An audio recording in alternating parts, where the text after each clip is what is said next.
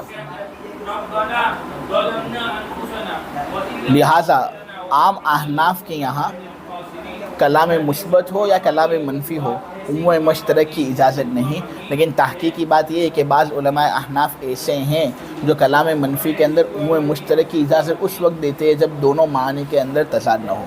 لہٰذا اگر کوئی آدمی کہے واللہ لا اکلم موالی فلان، اللہ کی قسم میں فلاں کے موالی کے ساتھ بات چیت نہیں کروں گا، تو ہے کلام منفی اور موالی ہے لفظ مشترک، دونوں معنی کا احتمال رکھتا ہے، تو کلام منفی کے اندر اس کے دونوں معنی کو ہم مراد ایک وقت کے اندر لے لیں گے۔ چنانچہ آدمی فلاں کے آزاد کرنے والوں کے ساتھ بات چیت کرے گا تب بھی وہ حانث ہو جائے گا، نہ فلاں کے آزاد کیے ہوئے کے ساتھ بات چیت کرے گا تب بھی وہ حانث ہو جائے گا۔ ایک فائدے کی بات آپ لوگوں کے سامنے بیان کر دوں، وہ یہ ہے کہ بہت سے لوگ یہ سمجھتے ہیں کہ تثنیہ اور جمع بھی مشترک ہے۔ تثنیہ دو معنی پر دلالت کرتا ہے، جمع دو سے زائد معنی پر دلالت کرتا ہے، اس لیے وہ تثنیہ اور جمع کو بھی مشترک سمجھ لیتے ہیں، حالانکہ تثنیہ اور جمع کو مشترک سمجھنا غلط ہے، بلکہ تثنیہ اور جمع جو ہے ان کا معنی ایک ہی ہوتا ہے۔ ہاں ان کے افراد ہوتے ہیں، تثنیہ کے دو فرد ہوتے ہیں، جمع کے دو سے زائد فرد ہوتے ہیں، لیکن معنی ان کا ایک ہی ہوتا ہے۔ رجلان تو معنی رجل ایک ہی ہے، رجال رجل کا معنی ایک ہی ہے، ہاں اگرچہ افراد زیادہ ہیں لیکن معنی ایک ہے نا، اس لیے ہم ان کو مشترک نہیں کہیں گے، ہم ان کو عام کہیں گے۔ ہاں اگر وضع کے اعتبار سے لفظ چند مختلف حقیقت رکھنے والے معنی کے لیے وضع کیا گیا ہے تو پھر وہ مشترک، جیسے لفظ عین، لفظ جاریہ وغیرہ وغیرہ۔ کوئی لفظ مشترک بنتا کس طرح ہے؟ تو دیکھو عرف کے بدلنے سے لفظ مشترک بن جاتا ہے۔ مثلا کوئی لفظ کسی عرف کے اندر مخصوص معنی کے لیے بولا جاتا ہے اور کسی دوسرے عرف کے اندر وہی لفظ کسی دوسرے معنی کے لیے بولا جاتا ہے، تو پھر اس طرح وہ لفظ مشترک بن جاتا ہے۔ اور کبھی ایسا ہوتا ہے کہ واضح نے ایک لفظ ایک معنی کے لیے وضع کیا لیکن پھر اس کا معنی کیا تھا خود واضح ہی بھول گیا، تو وہ پھر اسی لفظ سے کوئی دوسرا معنی مراد لے لیتا ہے اور دوسرا معنی اس کے لیے متعین کر دیتا ہے، اس طرح لفظ مشترک بنتے ہیں۔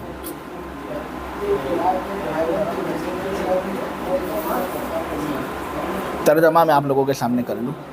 مشترک کا حکم، مشترک کا حکم یہ ہے کہ جب ایک معنی کسی دلیل یا قرینے سے مراد ہو کر متعین ہو جائے، مشترک کا حکم یہ ہے کہ جب ایک معنی کسی دلیل یا قرینے سے مراد ہو کر متعین ہو جائے تو اس کی وجہ سے اس معنی کے علاوہ کو مراد لینے کا اعتبار ساکت ہو جائے گا۔ جب کوئی ایک معنی متعین ہو جائے تو پھر اس معنی کے علاوہ کو ایک ہی وقت کے اندر مراد لینے کا اعتبار ساکت ہو جائے گا۔ اسی وجہ سے یعنی مشترک کے معانی میں سے بیک وقت دو معنی مراد نہیں لیے جا سکتے۔ اسی وجہ سے علماء کا اتفاق ہے، اللہ ان سب پر رحم کرے، کہ لفظ کرو جس کا ذکر کتاب اللہ کے اندر ہوا ہے، المطلقات یتربصن بانفسہن ثلاثۃ قروء، یہ یا تو حیض پر معمول ہوگا جیسا کہ یہ ہمارا مذہب ہے، یا طہر پر معمول ہوگا جیسا کہ امام شافعی کا مذہب ہے۔ بیک وقت دو معنی پر یہ مراد نہیں ہو سکتا، ورنہ یہ تو عموم مشترک کی اجازت ہے اور احناف عموم مشترک کی اجازت نہیں دیتے۔ اب چونکہ احناف کے یہاں عموم مشترک کی اجازت نہیں ہے، مشترک سے بیک وقت دو یا چند متعدد معنی وہ مراد نہیں لیتے، اس لیے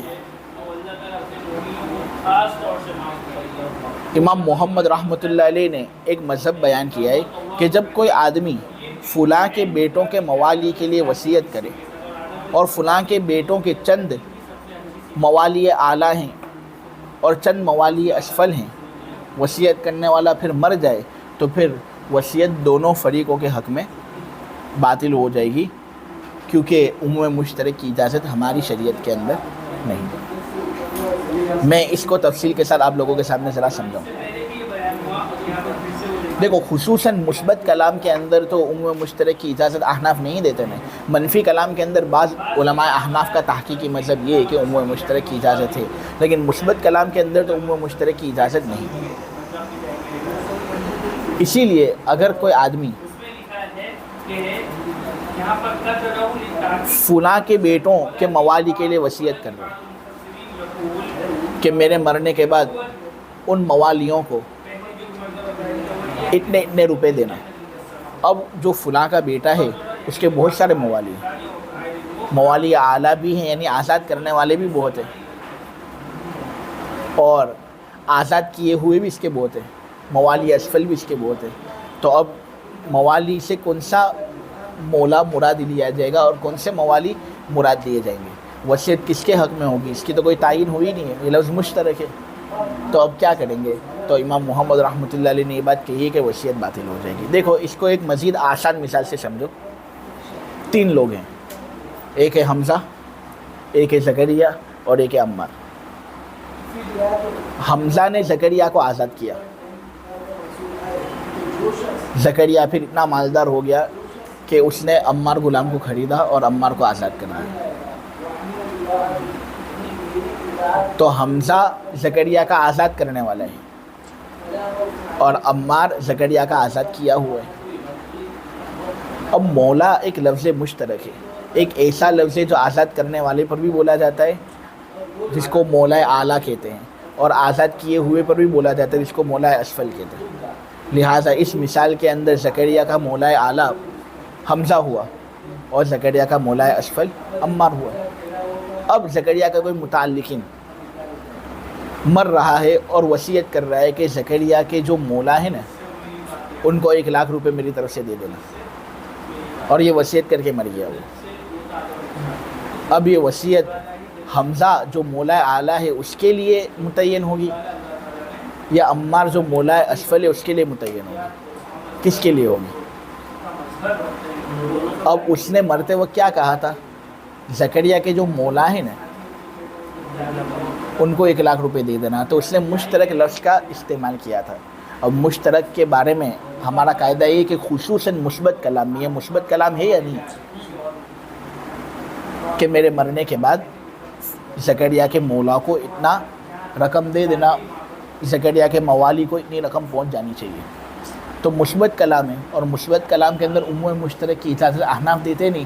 تو ایک ہی لفظ مولا سے ہم مولا اعلیٰ کو بھی مراد لے لیں اور مولا اسفل کو بھی مراد لے لیں، ایسا تو ہو نہیں سکتا کہ رقم دونوں کو مل جائے، 50,000 میرے 50,000 تیرے، ایسا ہو نہیں سکتا۔ تو اب کون سا معنی مراد لیں؟ تو اگر ہم یہ کہتے ہیں کہ یہاں وصیت مولا اعلیٰ کو بھی ملے گی، مولا اسفل کو بھی ملے گی، تو یہ تو عموم مشترک ہے۔ تم نے ایک لفظ مولا سے 2 معنی مراد لیے، وہ بھی مثبت کلام میں، اس کی اجازت تو احناف کے یہاں بالکل نہیں ہے، مشترک لفظ سے متعدد معنی کا مراد لینا۔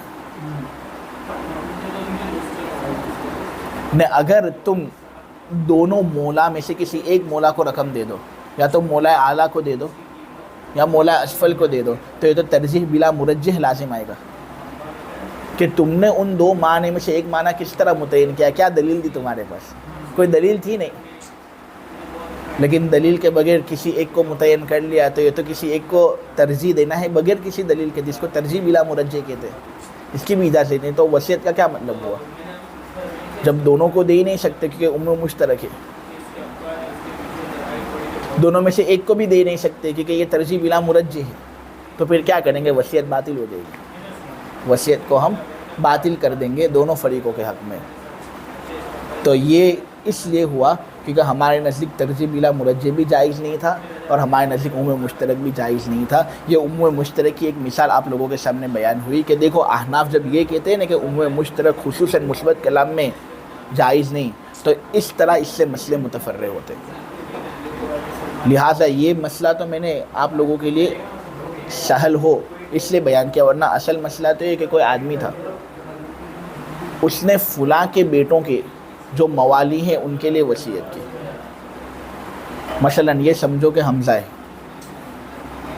حمزہ کا انتقال ہو رہا ہے، اللہ لمبی عمر دے، برکت والی عمر، لیکن اس کا انتقال ہو رہا ہے اور وہ کہہ رہا ہے کہ زکریا سے میرا بہت اچھا تعلق ہے.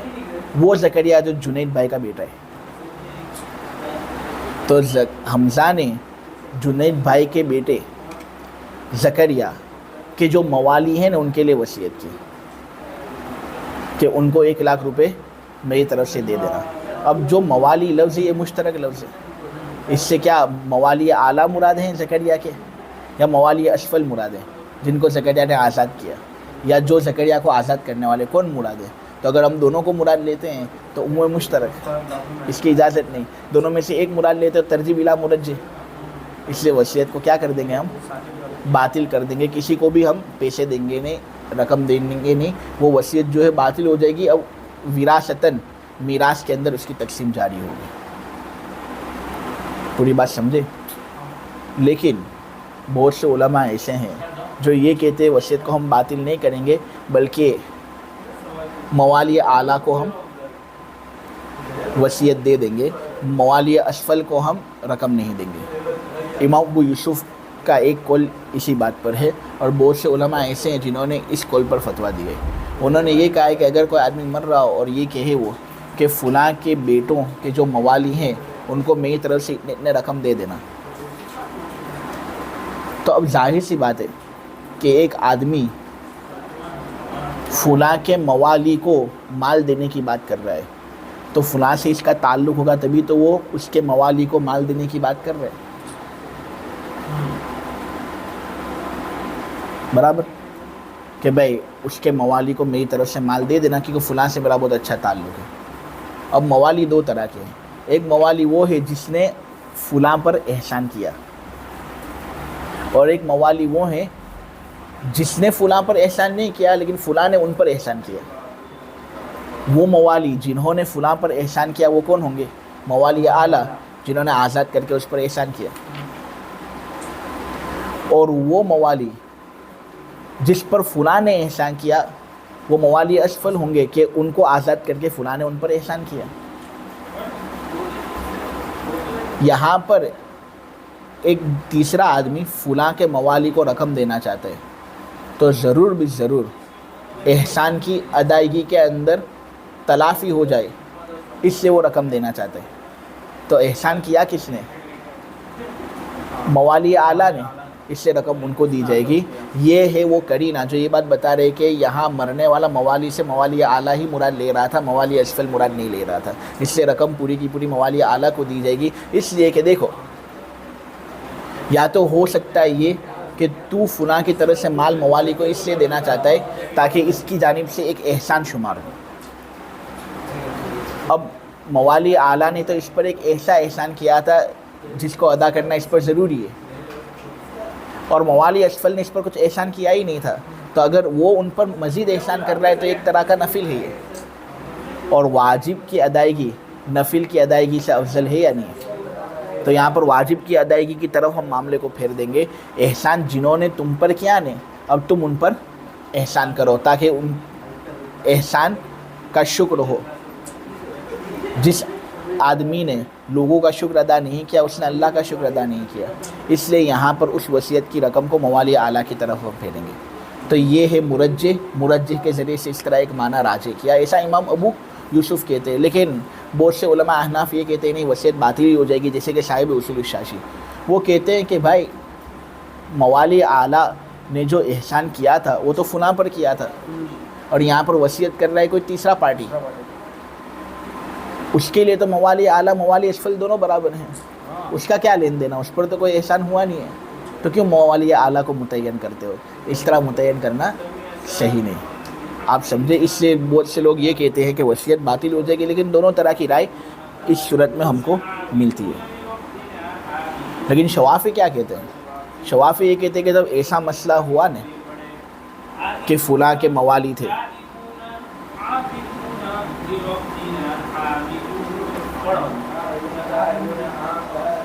اور کسی تیسرے آدمی نے فلاں کے موالی کے لیے وصیت کی اب اس کے موالی اعلیٰ بھی ہیں، موالی اسفل بھی ہیں، آزاد کرنے والے بھی ہیں، آزاد کیے ہوئے بھی ہیں، تو شوافی یہ کہتے ہیں کہ دونوں کو دیے جائیں گے، یعنی موالی سے اسفل بھی مراد لے لو، موالی سے اعلیٰ بھی مراد لے لو، وصیت کو باطل مت کرو۔ کیوں؟